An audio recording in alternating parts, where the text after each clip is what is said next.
Welcome back, Vinyl Community. Got another update for you guys. Some recent finds.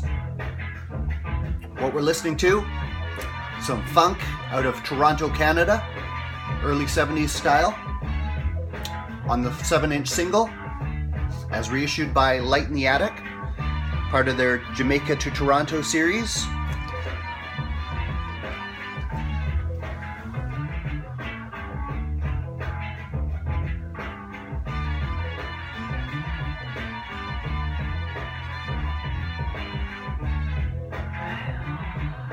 Right on.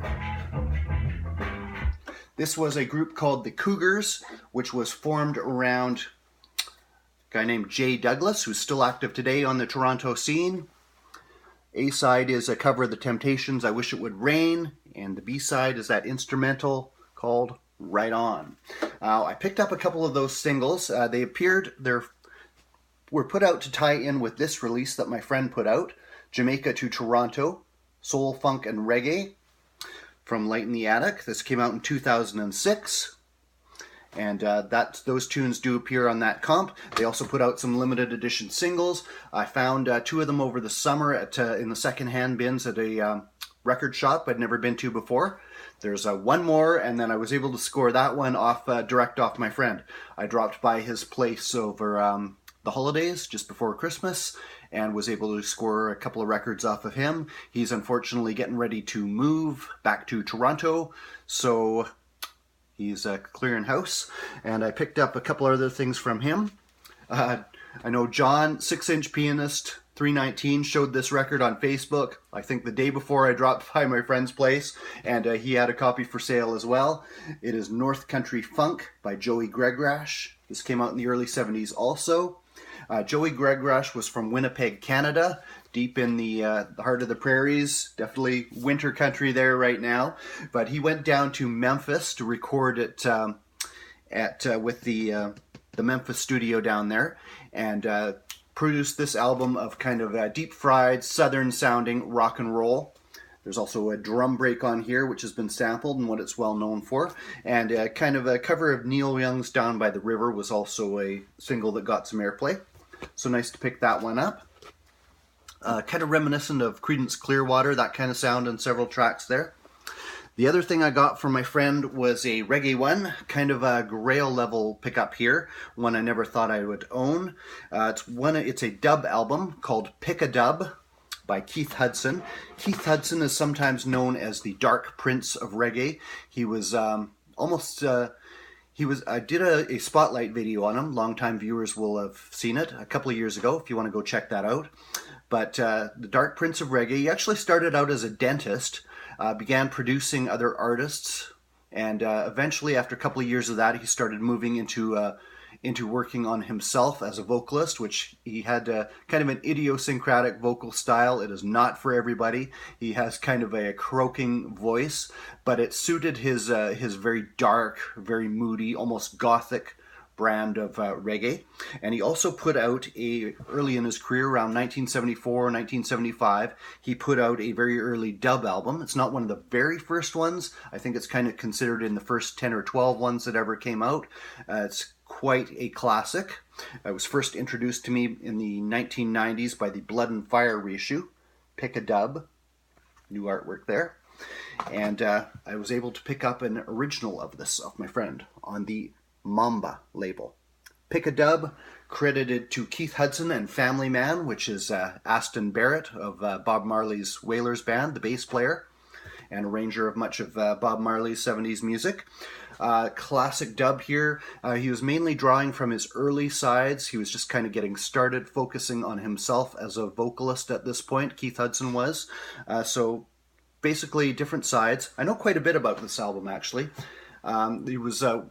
Keith Hudson was partnered up with a guy called Junior Walker, who worked in Barclays Bank in Jamaica during the week, and on the weekend he had a little sound system called the Black Equinox Disco that he was trying to get exclusive tunes to play on the weekends for his set.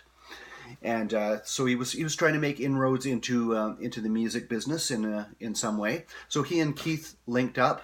Junior Walker financed a lot of the sessions that produced this album, chose some of the track titles, was responsible for a lot of it, while Keith Hudson was more the hands-on producer in the studio. Absolutely classic early dub album, partially mixed by King Tubby. The real hardcore reggae fans can pick out who mixed a track just by the sound of it. I'm not quite that good, but you can kind of hear King Tubby's hand on some of these tracks. He has a real ear for the musicality of a certain track in how he remixes it into a dub version. So awesome to pick that up. Unfortunately, it's not in great condition, pretty scratched up, doesn't skip, plays all the way through, and plays reasonably well, but definitely surface noise. And came with no cover, unfortunately.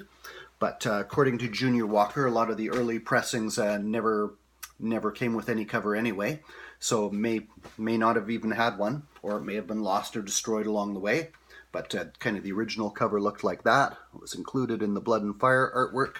And this album has since been reissued several times. There's a VP Records edition out, which includes all the vocal versions that were sourced for the dub sides there.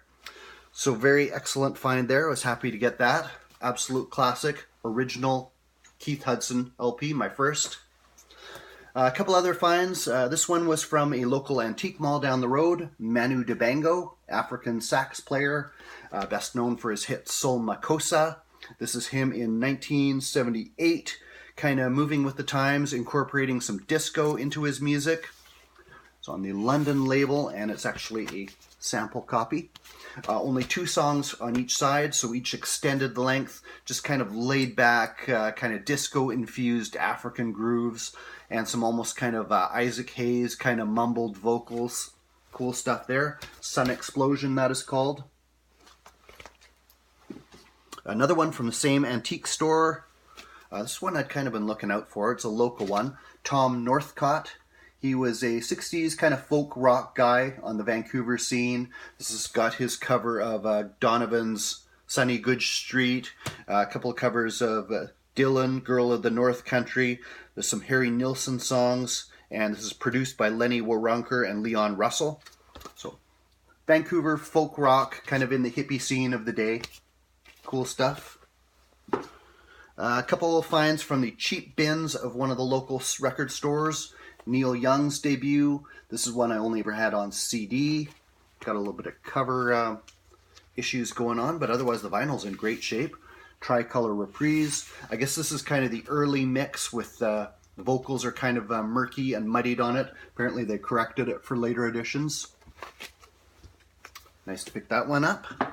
Also, this is one I'd seen around for many years, never got around to picking it up.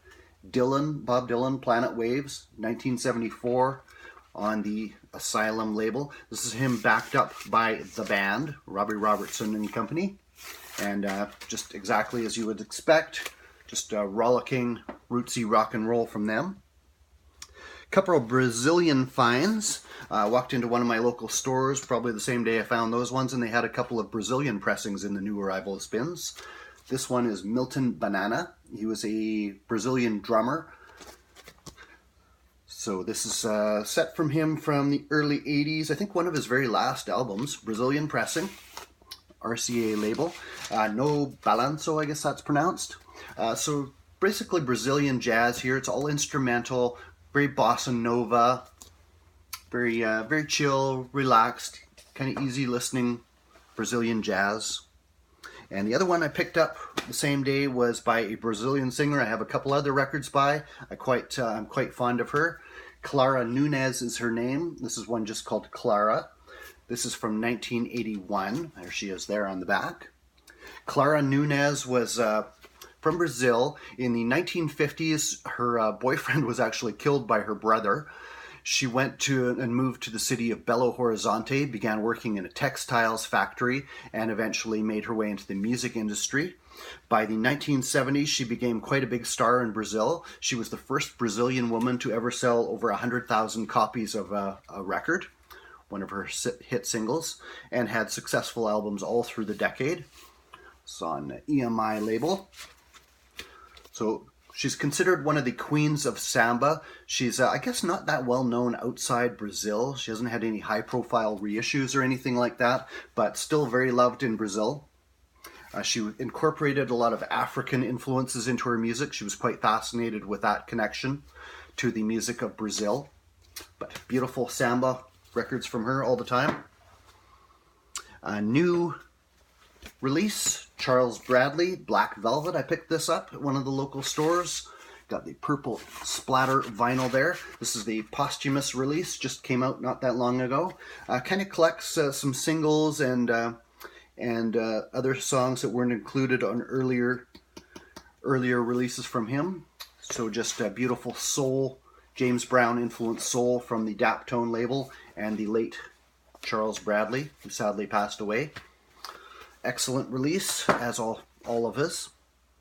And in my last Vinyl Finds video, I showed a release from the Archives recording reissue label, the I&I Band. There's another LP they just put out. It is a dub album as well. It's credited to the Black Roots Players. It's called Ghettoology. And these are actually dub versions to Sugar Minot's Ghettoology album. Classic album he put out in 1979. Beautiful artwork there. There's Sugar Minot there. This appeared on the Trojan label, 1979. Very rootsy album. The title track, Ghettoology itself, kind of reworks Sam Cooke's old song, Don't Know Much About Biology. He said, Sugar Minot flips it around, says, but I do know about the Ghettoology. So very rootsy, talking about reality, life, a very cultural album, very socially aware. And this are the corresponding dub versions. They've even reproduced, I guess somebody had a signed copy and they've reproduced all the signatures of all the musicians. And that is on bright yellow vinyl. This is mixed by Scientist. There's some little vocal snatches here and there, and echo and reverb, kind of hammering home the very socially aware, culturally aware issues of the Sugar Minot album. So very nice dub album. Originally appeared around 1981, I think. So that's about all I've got to share with you today, guys. I do have lots more finds in the pipeline, so I'm going to leave it there. I'm trying to keep these videos a little bit short. Hope everybody's doing well out there. Thanks for watching, and take care.